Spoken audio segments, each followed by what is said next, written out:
जजामहे सुगन्धिं पुष्टिवर्धनम् उर्वारुकमिव बन्धनान् मृत्योर्मोक्षीयमामृता। ओ हर हर महादेव। जब से कथाओं का इतिहास प्रारंभ हुआ है तब से नैमिषारण्य का नाम बड़ी प्रमुखता से आता है। किसी भी पुराण की कथा हो, 18 पुराण हो, यहाँ तक कि सत्यनारायण कथा भी अगर है तो वो कथा भी नैमिषारण्य से प्रारंभ होती है। आज हमारा सौभाग्य जागा है कि हम नैमिषारण्य के उसी पुण्य तीर्थ पे दर्शन के लिए जा रहे हैं जहाँ कभी 9 कुलों के ऋषियों ने ब्रह्मा जी के आदेश से मनोमय चक्र का पीछा करते हुए जहाँ चक्र की निमि विशीर्ण हुई उस नैमिषारण्य में वो पधारे थे और यहाँ सौनकादिक 88,000 ऋषियों को सूत जी महाराज ने प्रवचन किया था। और अंत में सूत जी महाराज के प्रवचन के दौरान ही वायुदेव ने आकर के यहाँ ज्ञान का प्रदान किया था देवताओं को। ये वही तीर्थ है नैमिषारण्य। हमारा सौभाग्य जागा है कि आज एकादशी का महापर्व है और इस पर्व के अवसर पर, शुभ अवसर पर हम यहाँ चक्र तीर्थ में स्नान करने का सौभाग्य प्राप्त करेंगे। दरअसल 26 दिसंबर से श्री मीठालाल जी, देवीलाल जी और मनोहर जी शर्मा के द्वारा यहाँ एक कथा का आयोजन होने वाला है और उसी की व्यवस्थाओं के लिए हम यहाँ आए हैं।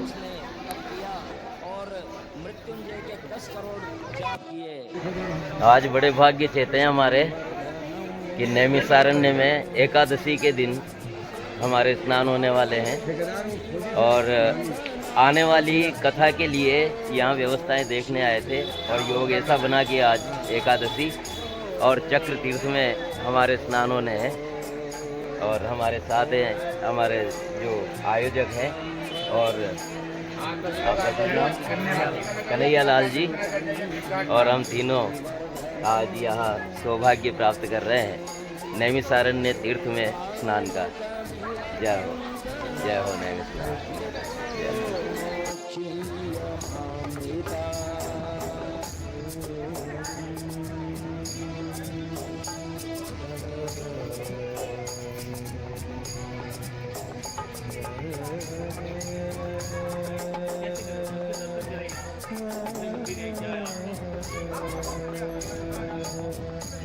जय हो।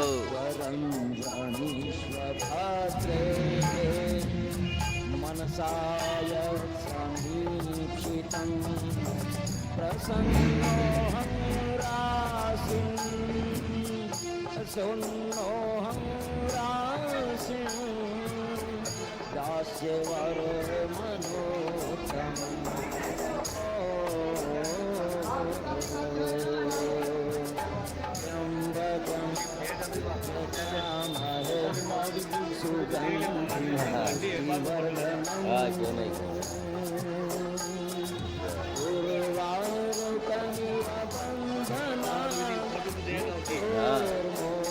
फोटो तो लाइव आएगी जी कथा।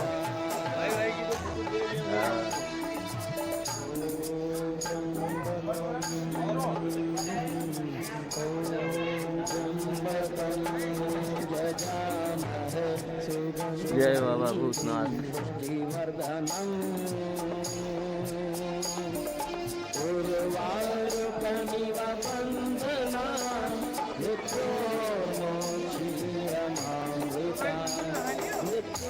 ये एक ऐसा तीर्थ है जो ब्रह्मा, विष्णु और भगवान आदिदेव तीनों के द्वारा जुड़ा हुआ है और तीनों देव यहाँ निरंतर विराजमान रहते हैं।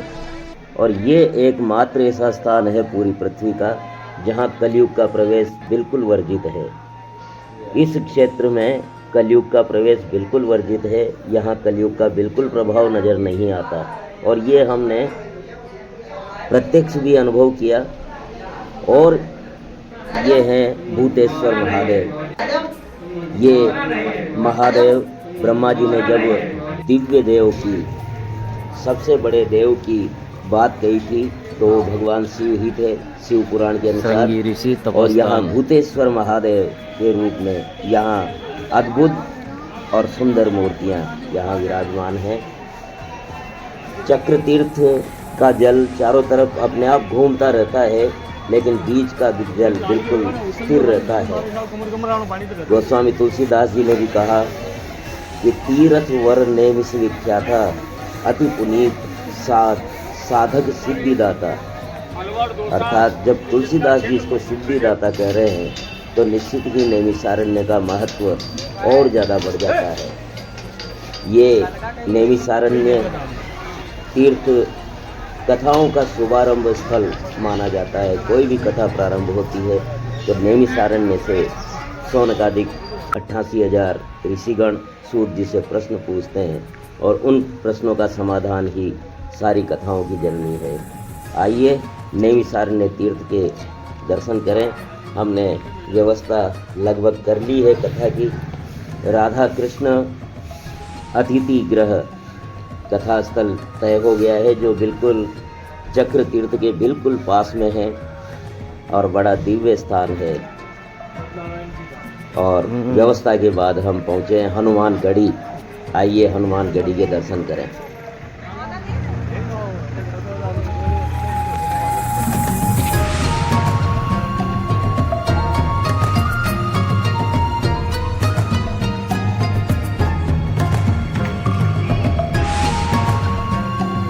सत्यनारायण कथा का उद्गम स्थल है।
मोबाइल बंद करो।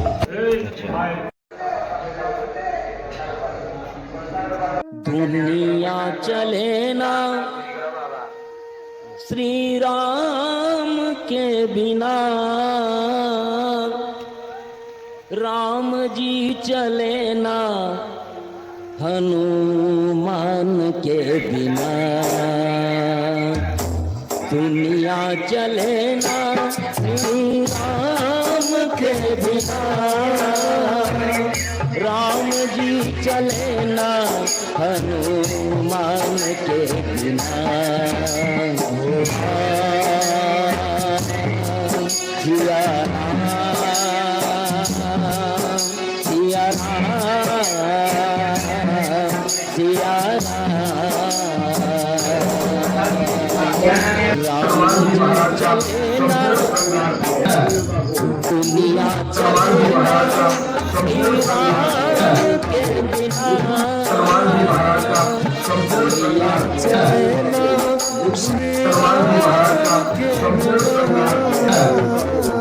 राम जी चले ना हनुमान के बिना।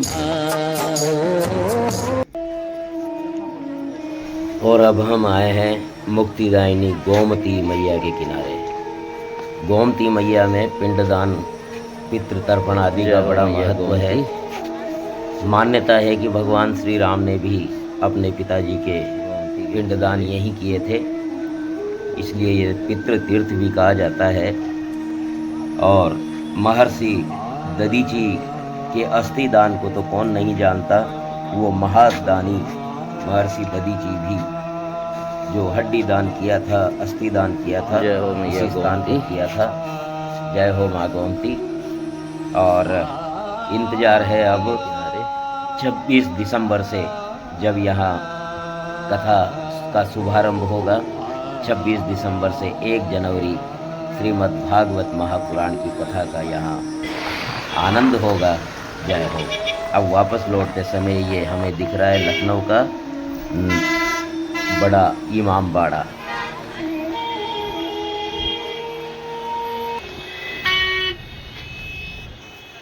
ओम त्र्यंबकं जजामहे सुगंधिं पुष्टिवर्धनम्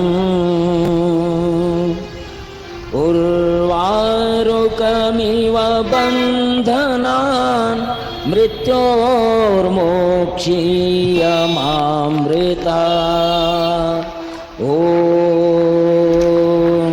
त्र्यंबकं